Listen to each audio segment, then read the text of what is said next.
berries in Eastern Europe. It's a fascinating area of discussion. Yes, well, we've seen today from the presentations on the main stage that there's a lot of development in Romania and Bulgaria and other countries. There is also some development in Moldova. It's just picking up, but Moldova has also been pretty fast in developing, value-added crop production. I was there a couple of years ago on a visit. It was very, very interesting. Yeah, well, Moldova is big on apples, on plums. And in nuts as well, isn't it? Walnuts, they do a lot. And table grapes. Moldova, and Ukraine, and France are three largest exporters of walnuts in Europe. And Moldova is a pioneer in Eastern Europe in walnuts. Definitely the largest history of commercial walnut production. But in berries, they're lagging behind. They're just starting. They don't have perfect climatic conditions for berry production. It's a fairly warm country and soils, but they're finding their niches.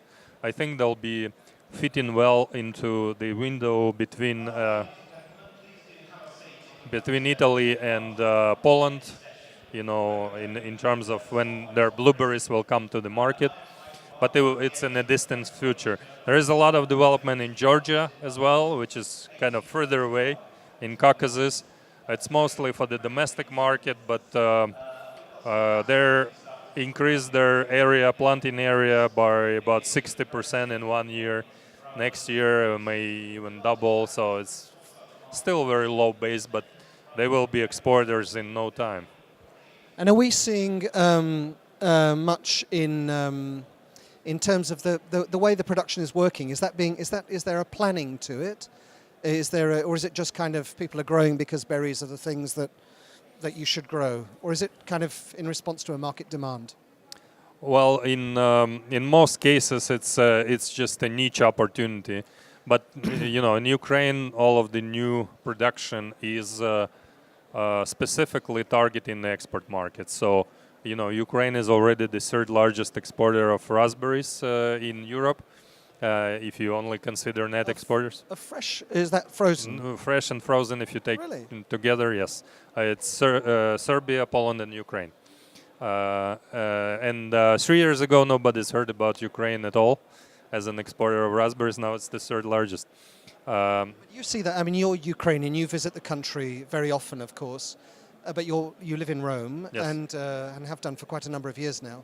Do you see the differences just in, say, in Ukraine? You just see the production when you're driving along the roads. You see the facilities being developed and so on. Yes, well, in some of the villages in western Ukraine, when you go there, you'd see like whole villages doing raspberries. You got trucks collecting them and the pickers going in, and it's small scale. Then if you go to central Ukraine, you'd see commercial plantations with 10, 20, 30, 40 hectares of raspberries in one field. And in between, you have a mixture of these things. So last year, they produced probably twice as much raspberry as they could export and sell and freeze.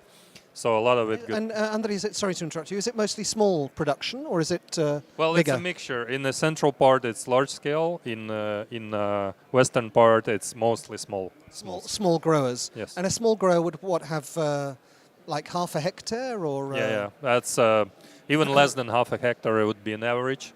So it's basically not their main business. It's just something they have on the side to make a little more money. And where are they getting their plant material from? Mostly locally produced. A lot of it is, a lot of them don't know the variety. They just get whatever planting material they can grab. So there's a lot to learn.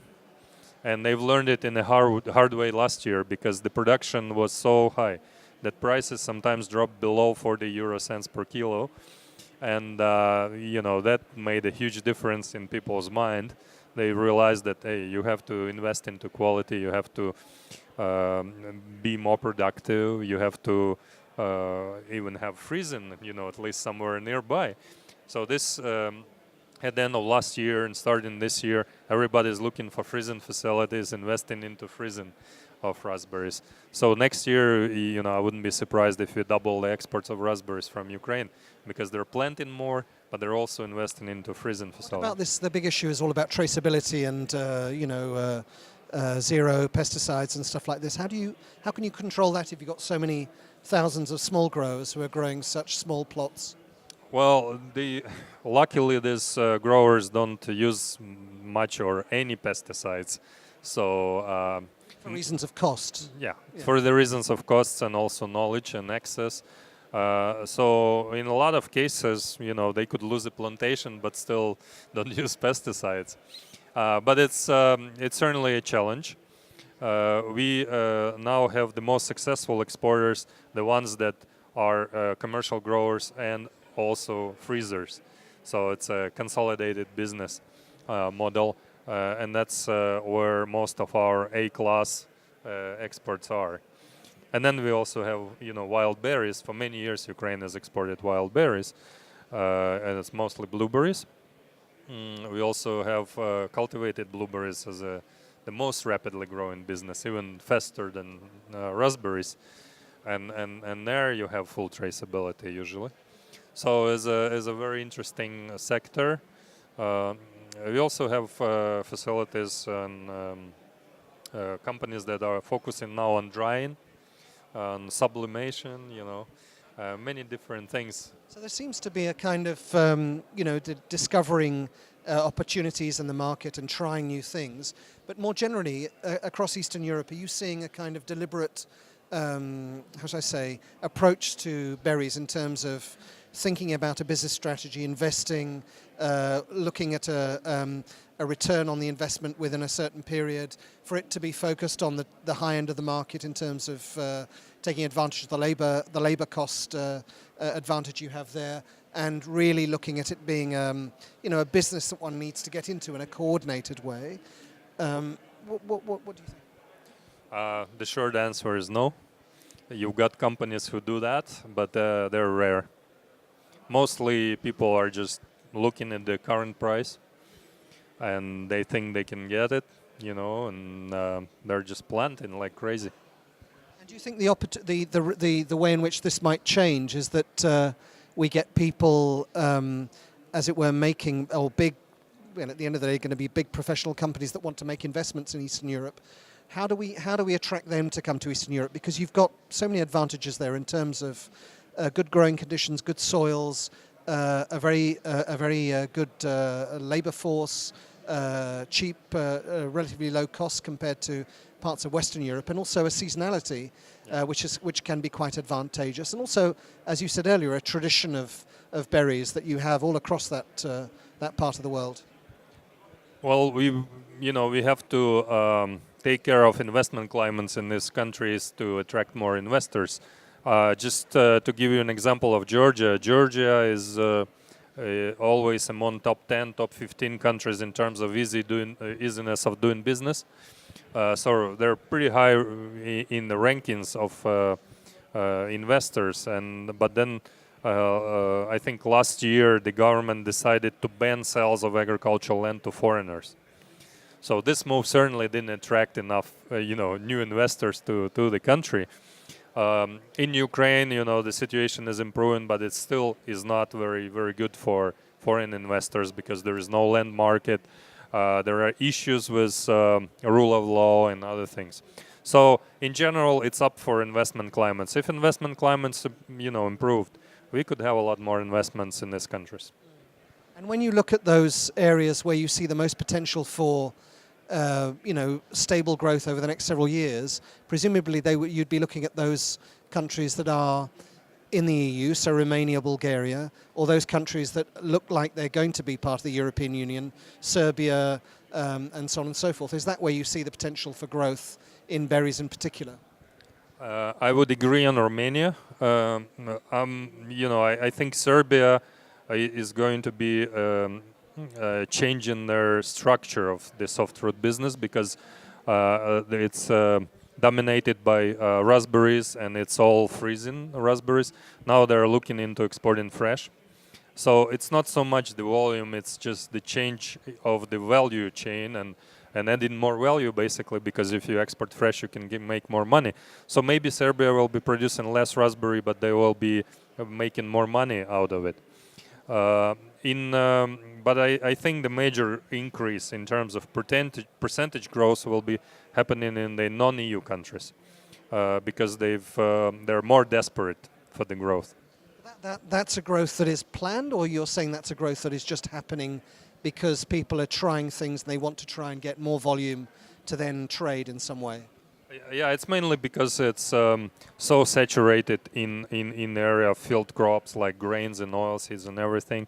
If you are a small farmer, you can no longer make money when you have only 100 or 500 hectares even. There's no chance you can make any money out of your grains. So people are looking for niches where they can make money, and these niches seem to be in fruits and berries mostly. When I was in Moldova a couple of years ago, there was a lot of investment going in there thanks to USAID programs. You're at the FAO. This kind of intervention that's coming where there are funds that are investing in agriculture and horticulture in particular. What impact do you see that having on the development of the sector? It must be quite positive, I imagine. Yeah, I also worked with USAID projects in Moldova, so I know, from the first-hand experience, and it's not so much the money invested, because usually they may have some grant component, but it's very small. It's mostly the knowledge that is brought to the country, and also the ideas. In Moldova, people are very entrepreneurial. They're very, they try to make money, and they know they're a small country, so they have to make something that's got value. If you bring an idea to Moldova and they think it's a good idea, next year there will be hundreds of people doing it. And if you bring technical knowledge along with it, they'll certainly appreciate it. And that's what USAID has been doing there. And so you would see that there are big opportunities in this part of Europe to develop berries in particular, but other horticultural products in future. Well, definitely yes. Labor is relatively inexpensive. Saturated business in large crops. You've also got a pretty educated workforce. I mean, yeah, that was one thing that the former Soviet Union did, was to educate people in a way. Unfortunately, the primary education quality has declined since all these countries gained independence from the Soviet Union. But it's also reshaping. So, in general, yes, we have a relatively educated labor force. And now the new people, in millennials, most of them speak English, which is a huge advantage because they can learn more quickly. So we now have a minimum requirement for agronomists in Ukraine to speak English. That's quite something. Yeah. Good. Andriy, thanks very much indeed for your help this morning. Chris. Thank you.